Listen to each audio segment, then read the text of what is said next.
Well, that was a movie. Alrighty then, guys. So I just saw Promising Young Woman, which is a new movie by writer-director Emerald Fennell, and it's starring Carey Mulligan, Bo Burnham, Alison Brie, Clancy Brown, and some other people. It also has Schmidt, which I was not expecting. So in case you don't know the plot of this film, it follows a woman who's gone through a traumatic experience, and because of that decides to act out vengeance upon all of those who inflicted the traumatic experience upon her and her friend. And so going into this movie, I expected it to be one thing, and I was a little confused by what that one thing was, because based on the trailer, it kind of seemed like it was going to be a mix between comedy, romance, and horror, or maybe thriller, where she was going to be seeking out rapists and killing them. She'd go to bars and clubs, act drunk, wait for somebody to take her home to rape her, and then kill them. That's what I thought this movie was about, and that's not quite what it's about. I guess I should just give a spoiler warning, because I'm going to go into the spoilers now and just kind of talk freely about this movie, because there's a lot of interesting things to talk about this movie. So, she doesn't actually kill anybody. I went into this movie thinking that she was going to be a dark vigilante that kills people, like takes them home and kills them type thing, murders them, tortures them, all that stuff. I was looking forward to a very dark film, and this was dark for sure, but she didn't actually do any of that. What she did was she took people home and then I guess tried to scare them straight, which to me, I didn't make any sense. It seemed kind of silly. Some of this writing was really silly. Like at one point she's telling a guy that there's another girl that does the same thing as her, but she takes scissors and she cuts off dicks. At least she implies that. And this guy goes, "Why do you have to ruin everything?" and runs off crying. And it's like, this writing was god-awful at times. And so, yeah, I don't want to say that this movie was bad because it was a bad idea. I liked the idea. I thought this idea was really promising. I thought that this was a really good idea. I thought a really good movie could come out of this idea, but I don't think we actually got one for a few reasons. I think, one, the writing was very amateurish, and the directing looked like a student film. Like the cinematography and the directing really just, it didn't flow like a professional film should. It didn't really move right. It didn't look right. It felt amateur all around. And I've never seen anything by this director before. Maybe she's got better work. Maybe this is her first movie. I don't know what the case is. Like I said, I don't know much about her at all. I've never seen any of her other movies. I'm just saying, this movie came across amateurish. And I think the tone was very jarring. And I kind of ended up liking parts of it in the weirdness of it. And I was wondering how this would work, because you see in the trailer that it's two very different styles, because you've got this kind of creepy thriller type vibe where I thought that she was going to kill them. At least that's what it looked like in the trailers. And then you also see in the trailers that it's got this lovey-dovey rom-com style thing going on with Bo Burnham, where it looks like they're in the middle of a music video. So I was like, how is this going to work out? How is this going to work together? And it didn't really. At the beginning of the movie, I was very disappointed with the thriller side of it. The darker side of it wasn't satisfying at all. I didn't think it worked at all. And when the lovey-dovey stuff was happening and coming in between, I thought it was easily the better part of the movie, and I kind of wished it was just that. But then the end of the movie switches back to the darker side, and it became a lot closer to what I was expecting the movie to be like, where she goes to torture the guy, the main guy, the guy that raped her friend. So I guess I should back up. The plot is this guy raped her friend in front of a bunch of his friends. He took a video of it. It happened. Everybody knows it happened, but he never got in trouble for it. So she wants to exact revenge upon him and everybody involved that did nothing to try to help her. So the friends that didn't do anything, the people in charge at the school that didn't do anything, the psychiatrist that didn't do anything, and him. And so she goes down the list trying to exact revenge upon all of these people. So she goes in order and eventually gets to him at his bachelor party and goes there to torture him, I guess. And I don't know if she's going to kill him, but it's a lot closer to what I was expecting the tone of this movie to be throughout. So when that finally started to happen, I was like, yes, okay, this is good. This is what I want to happen. But then it's the end of the movie and is quickly over. It's not quite the end, it's the climax, but then it kind of fizzles to a stop after that. And what I mean by that is, I brought up Schmidt was in this movie, and by God, he was just Schmidt. So what ends up happening is she handcuffs the guy to the bed and is about to start cutting him, just writing Nina's name all over him is what she says she's going to do. So starts torturing him is what she's about to do.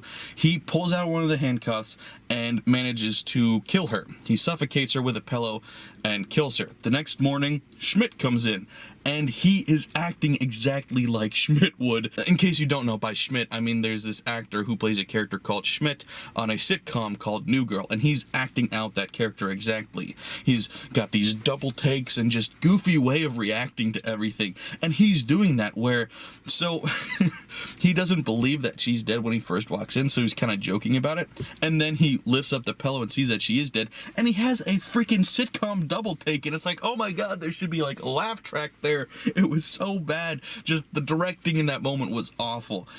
And I'm not against dark comedy, because dark comedy can be really good, and this movie almost felt at times like a Coen Brothers movie, which is a compliment. It is, but it didn't do it enough, and so it got halfway there in a lot of ways, where it was taking this really dark scene and making it comedic, and it almost worked, but it never really did for me. I think the only scenes that really worked was the climax scene that I was talking about, where she's getting ready to torture the guy, and some of the romance scenes worked really well. I thought Bo Burnham was absolutely charming. He was hilarious. I thought he was the best part about this movie.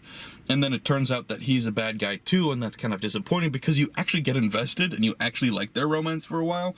But regardless, he's a bad guy too, and so you're like, oh dang it, and that whole romance is instantly ruined. So this movie is just a jumbled mess, kind of like this review is so far. My thoughts are kind of a jumbled mess, because it was such a bizarre movie that it's hard to criticize it in a normal way. So I guess I'll just say this: it needed a rewrite or two. It had a good idea, but I really would have preferred if it was darker and took itself more seriously. It could have been a really good movie, but instead it was only okay. It was a good idea in theory, but in reality this movie just wasn't actually that good, which is a shame, because like I said, I like the idea. I thought that this was a really cool idea, to have this vigilante character going out exacting revenge on all these different people, but it turns out that she doesn't actually do that. For the first part at least, she's kind of just like playing mental games with them. Like, she gets the one friend, her old friend, who didn't say anything. She gets her really drunk and then tricks her into thinking that she got raped so that she would relate to it. And then she goes to talk to, I guess, the HR department or somebody from the school that didn't help, and once again tricks her into thinking something awful is happening to her daughter, and then she's not actually doing it, she's just doing it to prove a point. And it's like, neither one of those things seems to be effective at all. At least it wouldn't be to me. Obviously it works in the movie, she gets a reaction, but it just seems silly and petty. I don't know, it just, the idea of killing them seems, it just would have had a much bigger impact, obviously, but instead she doesn't actually do anything like that.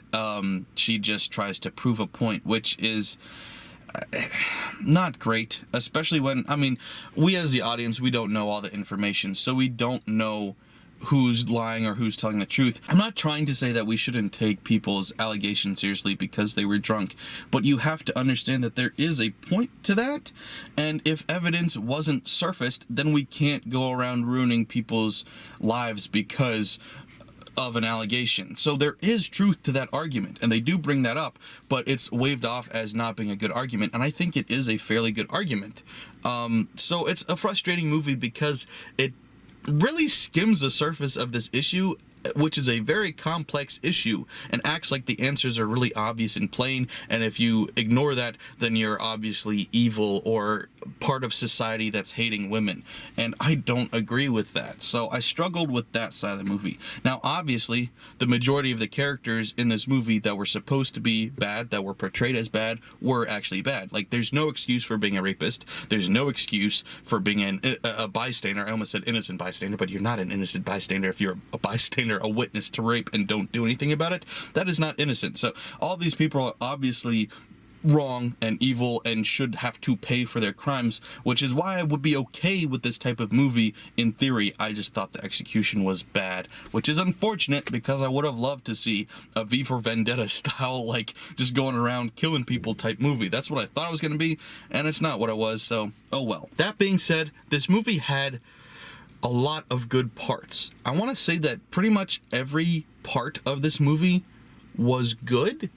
They just didn't fit together correctly, because I thought the comedy romance parts were good. I thought that the intense thriller aspects were good when they were used correctly. And I even thought the interesting in-between parts at the beginning, where it was kind of like dark but not fully committing, was interesting. I wouldn't say it was great, but it was interesting. But none of it really meshed together correctly into a movie that I really enjoyed. I would still say I enjoyed it more than I didn't, but not by a lot. This movie had a lot of potential that went away. It just missed potential, which is unfortunate, because this could have been a really cool, interesting story, and it didn't really get going until, like I said, that last moment when she goes to the bachelor party to kill him. And I don't even know if she was planning on killing him, but she was also definitely torturing him, which actually brings up another question on, he kills her and then can't tell anybody about it. But he would have had a perfectly open and shut case here on, she was torturing him and he killed her out of self-defense. Like, they were probably trying to make a point that he killed her because he didn't want the truth to get out. No, he didn't do that. He killed her because she was going to cut him. He would win that argument. He would win that case. So that was kind of silly and didn't make much sense. But instead of going to any law enforcement about it, they just try to burn the body, and then they end up getting caught because she has like a scheduled message, which, is that a thing? I don't think it's a thing, but maybe it's a thing that you can send out a scheduled text message, but that's what she did. And apparently she scheduled them for one every minute, because Bo Burnham was getting like 5 texts in a row that were coming in one at a time. That seems really weird. I know that's nitpicking, but it really bothered me watching it. But anyway, so then she's going to release the footage of the event, the raping event, where you've got footage of all of these guys there. You've got footage proving what happened, including the groom, the rapist himself, and Bo Burnham, and everybody else at that party, including Schmidt. So overall, yeah, good idea, just muddled by horrible execution, and that's all I can say. But it's not even horrible execution across the board, because like I said, there was a lot of really good moments. Every moment was good individually for the most part. Like I said, there was a couple of weird things that didn't quite work, but each scene in of itself could have been a part of a good movie, but it just didn't feel like it all really worked together right. So yeah, what a way to end the year of 2020 with another disappointing movie. We started with Sonic, and we're ending with this Promising Young Woman. So yeah, thanks for watching, guys. I hope you liked it. If you did, please leave a like. Also, comment, let me know what you guys thought, and remember to share. And if you're new here, subscribe. Perfect timing on the lights. Bye.